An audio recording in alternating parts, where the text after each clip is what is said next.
Every year in the NFL, we see players take a huge jump from year one to year two in the NFL, and they really become true breakout players that help their team.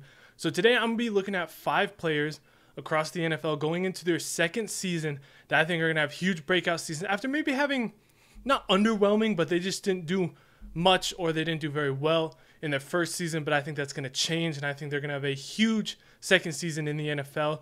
Without saying much less, let's go ahead and get into the first of my 5 breakout players for 2024. My first breakout player for 2024 is Keion White, defensive end from the Patriots. Keion White, before I get into what he did last year, I think he's one of my favorite stories from the draft because he was in the 2023 draft, obviously, and one of those guys where I first watched all the DNs and I didn't actually watch Keion White, and I kind of came out with my DN rankings. I did all that stuff. And then I started hearing all this hype for Keion White, and people were putting him in fringe first rounders, and Peter Schrager put him in there saying teams love him, and I was like, okay, I got to go back and watch this dude because I don't know what people are talking about. I didn't even watch him in my top 11 DNs that I watched. And I go back, I put on the film, and after one game of watching Keion White at Georgia Tech, I was like, I see it. This dude, I see it. This dude could be a first rounder. It just took one game for me to just completely not even watch his film to get into a top 5 dude in this class, because he had that, just the size with his athleticism, explosiveness, and his ability to use his hands was great coming out of Georgia Tech. And last year we saw some flashes with the Patriots. As a rookie, D lineman, one of the harder positions for rookies to really translate.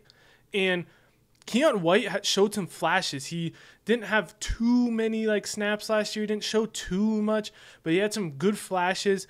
The reports from Patriots training camp have been good so far, and he's coming in as Gerard Mayo, this kind of new regime in the Patriots. And I think Keion White's a dude who's just going to his value is just going to skyrocket to the moon after this year, because I saw it at Georgia Tech. We saw some of those flashes his rookie year, and I think he can finally put it together and be a true breakout player this year and just have a crazy season for the Patriots. Next up, I got to do it, man. Bryce Young, Panthers quarterback, former number 1 overall pick last year. I got to have this dude in my breakout players because people are down on this. People are saying this dude's a bust already.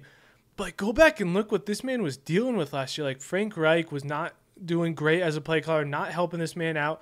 He had probably the worst offensive line in the NFL. His running backs were not great. Chuba Hubbard was doing it. They were just trying to pound the rock and getting this dude into 3rd and 8, 3rd and 7 every single time. Dude was working with 34-year-old Adam Thielen out there as his main target. Jonathan Mingo didn't look great last year. Terrence Marshall wasn't really doing anything. DJ Chark was all right. He made some plays, but they didn't really have anything at the tight end. This dude was just put in an awful situation with no chance to succeed. And now he gets Dave Canales, who's worked with Geno Smith and Baker Mayfield the last couple of years, coming in this. As much as you can argue how much they overpaid for Robert Hunt and some of these O-linemen, they got better at the O-line. I don't care how much they paid. They got better. Their receiving core is crazily better. I think Deontay Johnson's going to be a great player for Bryce Young to have out there. So everything from training camp saying that Jonathan Mingo looks better. I expect Xavier Legette to have a big year. I think he's going to be great coming out of them. You still have Adam Thielen. I mean, I don't know how much I feel about him. And then after the first couple weeks, they're going to have an explosive running back like Jonathan Brooks, who's also really good at catching the ball, which should help him a lot. And the things we saw in his first year were, it was weird because he definitely still looked like he could scramble really well. He was a great scrambler at Alabama. He showed that last year, being able to make dudes miss, manipulate the pocket. He still showed that last year.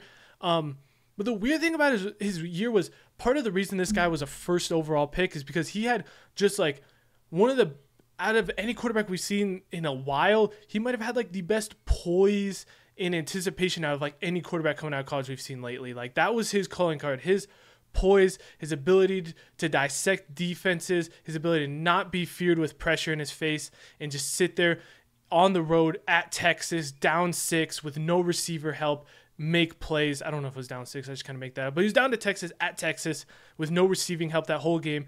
And his poise to just sit in there and make all the plays and win the game was his calling card. And then last year, it looked like he had no poise at all, which was the weirdest part to me, because I was I could see him struggling in other areas, but that wasn't what I expected.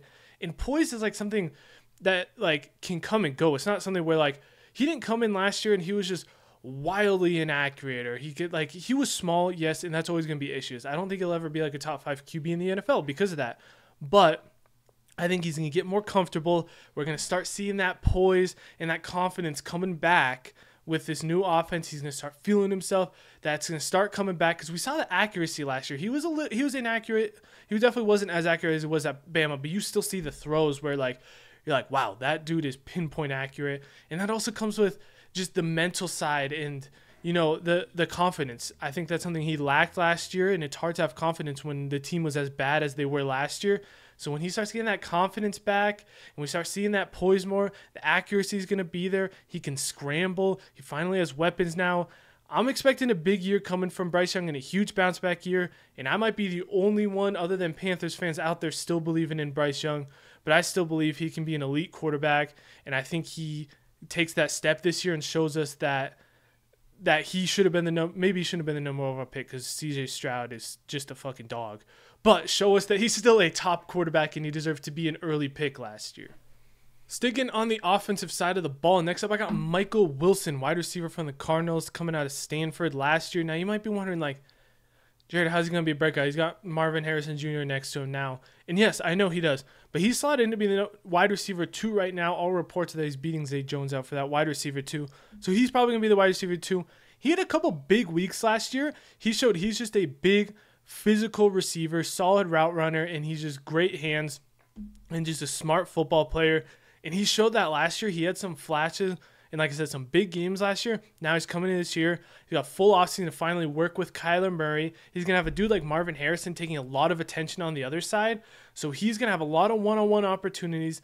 A lot of the coverage is going to be shifting over to Marvin Harrison. So if he gets to play that other side, I think Kyler Murray's going to have a big year. I think his offense is going to be really good in Arizona. And I think Michael Wilson is going to be one of those biggest contributors that you don't think about. Because last year when he was out there playing, they had Hollywood Brown and some other guys on that offense, but there was no dude taking the attention away.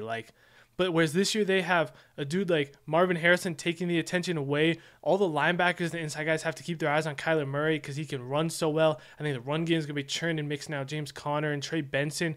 You're going to do Trey McBride, going to be taking double teams maybe between linebackers and safeties across the middle. There's going to be a lot of one-on-ones for Michael Wilson, and I think he's a dude that can win those one-on-ones. He showed those flashes last year, and a dude who I expect to have a huge year this year and be a receiver that you guys, if you're in a dynasty or a fantasy football team, stash Michael Wilson because I think this dude is going to have a lot better year than people are really projecting him to have.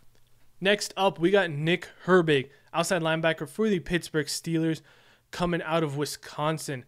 He had flashes last year, especially this dude dominated the preseason last year. And then, kind of was just in that rotation. They have a lot of good pass rushers in Pittsburgh, mainly TJ Watt and Alex Highsmith. So he's not going to have incredible playing time, but the flashes we saw from last year, the reports coming out of training camp this year, and just the film I remember watching coming out of college, everything is built up behind the scenes for Nick Herbig to have one of those years where people Nick Herbig, where did this guy come from? Everything behind the scenes is built up for this dude to have that season. So it's just about seeing it happen. And I think we're going to see it happen this year. I know you guys probably 2 edge rushers. I love myself a good D lineman. And Nick Herbig is one of those guys where I just think he's going to burst on the scene because he has everything. He's got good size. He's not super long, but he's got good stout size for a DN. He's got an incredible power profile. He's already very advanced in his pass rush moves, his hand usage. I think especially now he's going to have learned under a whole year from a dude like TJ Watt. I just think that's invaluable.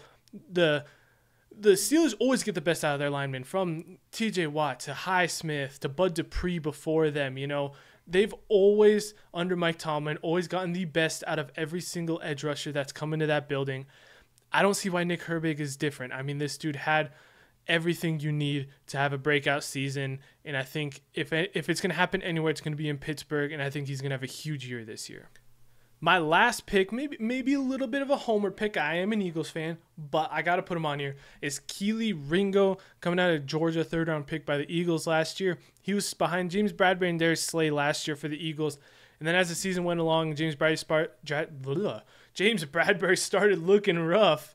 They went ahead and started playing Kelee Ringo more opposite Darius Slay, and he played pretty well, man. I mean, this dude was definitely playing better than James Bradbury down the stretch last year. And, the whole thing with him was there's some injury issues and just people thought he was pretty stiff. But I didn't think he looked too stiff last year. We know this dude has like height, weight, speed, he has that. No one's ever going to question that about him. It's more the other parts about playing corner that people are questioning. And he showed some flashes down the stretch of the Eagles last year. I still think they should have played him more. I don't know why they didn't, but he didn't play him.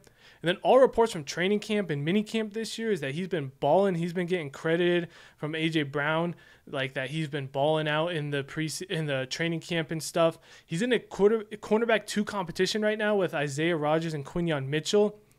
I follow a lot of the Eagles reporters. They're saying it's really Isaiah Rodgers and Kelee Ringo mainly battling right now, switching off, taking first-team reps. But if Kelee Ringo can take off, I mean, like I said, he's had the frame, height, weight, speed to be an elite corner. It's just whether or not he can put it together, whether he has the fluidness to play corner. And I think he does, and I think this year he's really going to put it on for the Eagles. I think he's going to be their cornerback 2. I did an Eagles training camp video a week or so ago, and I projected him to be our corner 2 and be one of the stars that really emerges in this defense this year. And I know that we drafted Keion Mitchell, but I think Keion Mitchell might be more of a down-the-line Darius Slay replacement, because I think Kelee Ringo can play now. I think he can step up this year and be an elite corner 2 for us. And really just, you can have Darius Slay be more of a playmaker, and you go let Kelee Ringo press, run some bump and run on these receivers, because he got that size, speed, and weight to be able to bully receivers and play great press coverage, is what he did at Georgia. And I think he can do it for the Eagles this year. Even though that's not Vic Fangio's thing, I think he will excel, and I think Vic Fangio will find out how to use him in this Eagles defense. Anyways, that's going to do it for this video. Those are my 5 second-year breakout players for 2024 in the NFL. Let me know any other guys you think. Obviously, like, I had to pick 5. It was a hard choice. You know, there's a lot of guys. Let me know who you think you're going to break out. Give me a reason or 2. I love to hear what you guys think. Let me know what you think about these guys in the video. Make sure to subscribe and keep for all this content coming. The NFL season's here. Training camp, preseason. I'll hopefully do some weekly videos on preseason stories that we need to keep our eyes on and stuff going forward. But make sure you subscribe so you catch all of that. Like the video if you did enjoy it, and I'll see you for the next one.